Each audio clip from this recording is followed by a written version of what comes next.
I call the honourable member for Indi. Thank you, Madam Speaker. My question is to the Minister for Social Security as Representative Minister for Aged Care. Minister, there are 7 multi-purpose health services in Victoria, with 2 based in my electorate of Indi, 1 in Corryong and 1 in the Alpine Shire.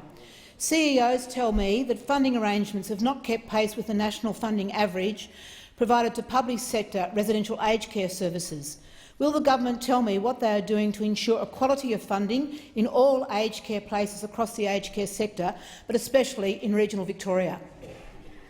I call the honourable Minister for Social Security. Thank you, Madam Speaker, and I thank the member for Indi for her question. Of the 11 services that provide multi-purpose services throughout Victoria, there was an increase in funding of 4.7%.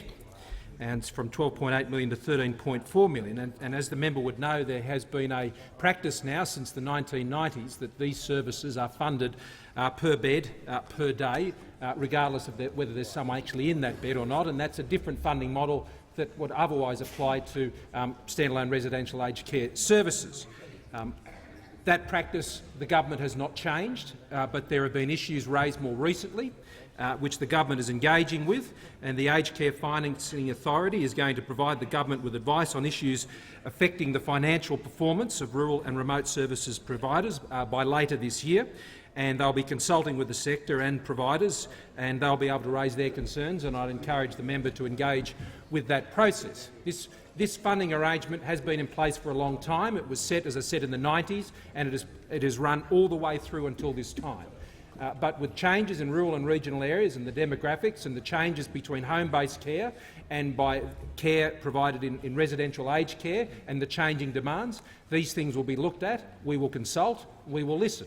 Members of the House will know, on both sides of the House, that is a similar approach that the government took to the recent issue of the Department of Social Services grants. Last week I was pleased to announce some $40 million going and dealing with the service gaps, whether it was the Mirabel Foundation, which members opposite have raised, or Carolika, or members on this side with Hartfeld House up in the north coast of New South Wales.